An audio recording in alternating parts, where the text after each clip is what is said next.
Assalamualaikum warahmatullahi wabarakatuh. Waalaikumsalam warahmatullahi wabarakatuh. Selamat pagi menjelang Siang. Apa anak-anak?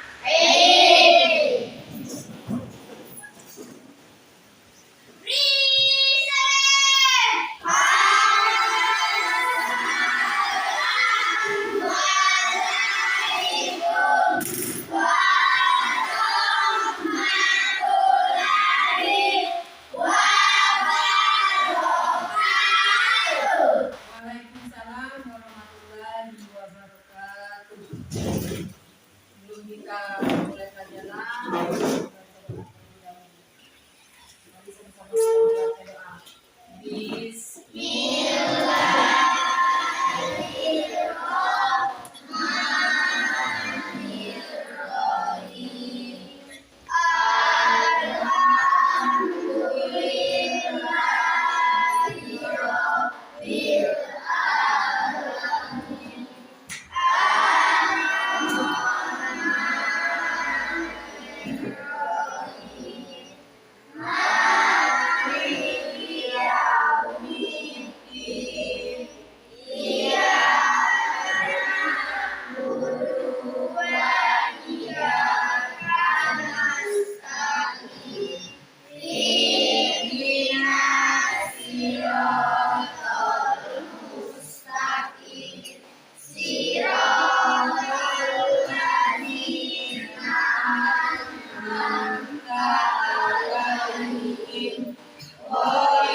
Pada hari ini kita melanjutkan materi kita, pelajaran kedua, beriman kepada Allah dan Rasulnya. Sebelum kita memulai pelajaran kita selanjutnya, kita mengulang-ulang kembali pelajaran yang kemarin. Tentunya kalian masih ingat pelajaran kemarin, yaitu surat Al-Falaq. Kita lafalkan dulu surat Al-Falaq yuk. A'udzu billahi minasy syaitonir rajim. Bismillahirrahmanirrahim. Qul a'udzu birabbil falaq min syarri ma khalaq wa min syarri ghasiqin idza waqab wa min syarril naffasati fil 'uqad wa min syarri hasidin idza hasad. Ulangi lagi. Asyaitonirrajim. Bismillahirrahmanirrahim.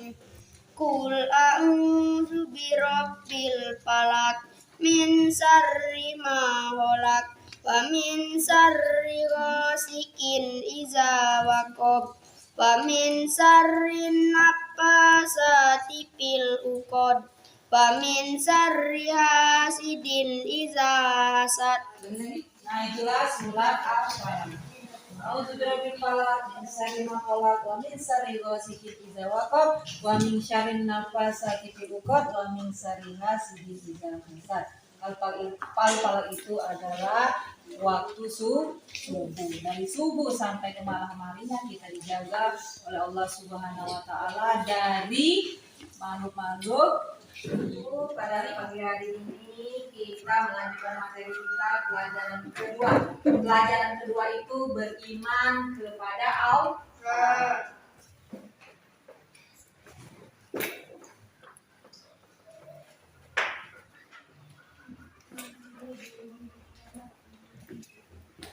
Pelajaran kedua ini beriman kepada Allah Subhanahu wa taala.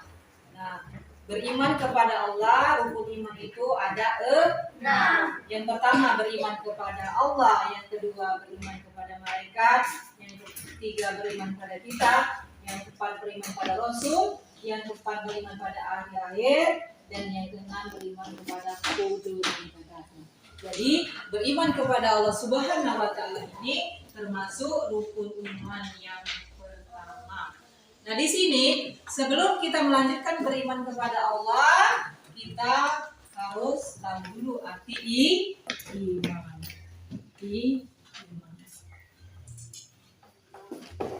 Sini Ibu jelaskan iman itu adalah yakin dan percaya bahwa Allah itu ada. Apabila kita sudah yakin bahwa Allah itu ada, maka ibadat kita yang kita rasakan bahwa Allah itu ada, kita jalankan, kita perintahkan, Allah perintahkan kepada kita melaksanakan. Sehingga keyakinan kita tadi bahwa Allah itu ada, kita lakukan. Contohnya sholat 5 waktu. Sholat 5 waktu itu adalah kewajiban kita bahwa Allah itu ada. Nah, di dalam surat Al-Ikhlas bahwa Allah itu satu. Bismillahirrahmanirrahim.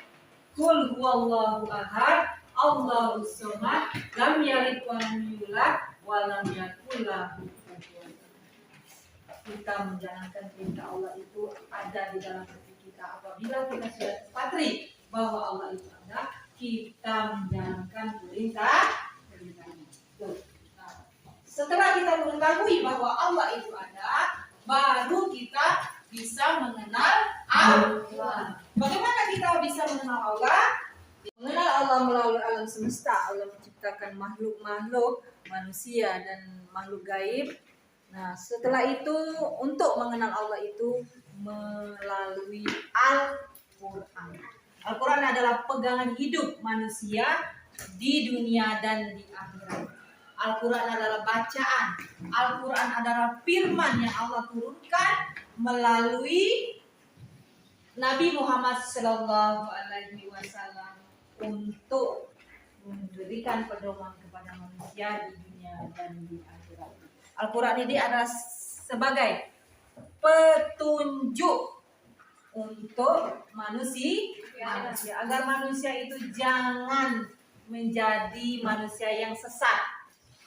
Hidup kita ini bukan saja hanya di dunia, tapi di akhirat kita hidup. Di dunia kita harus ada pedoman. Kalau tidak ada aturan, kita seperti hewan yang tidak beraturan. Tapi alhamdulillah Nabi Muhammad diberi wahyu oleh Allah untuk menjadikan manusia itu berakhlak mulia. Kita sebagai murid, sebagai anak, kita harus mencontoh daripada akhlaknya Nabi Muhammad Sallallahu Alaihi Wasallam dengan berpedoman dengan Al-Quran dan hadis. Nabi Muhammad adalah yang menjadi panutan kita. Nah, kita sebagai pelajar, kita harus beretika baik. Dengan orang tua di rumah kita harus baik, salah satu contohnya. Dengan guru kita harus baik. Maka Nabi Muhammad adalah sebagai contoh teladan bagi kita untuk Al-Quran adalah bagi pedoman manusia di dunia dan di akhirat. Nah, yang ketiga, mengenal Allah melalui Asmaul Husna. Asmaul Husna adalah nama-nama baik Allah. Nama baik Allah itu berjumlah 99. Nah, yang di dalam buku kamu itu Asmaul Husna hanya ditulis 3.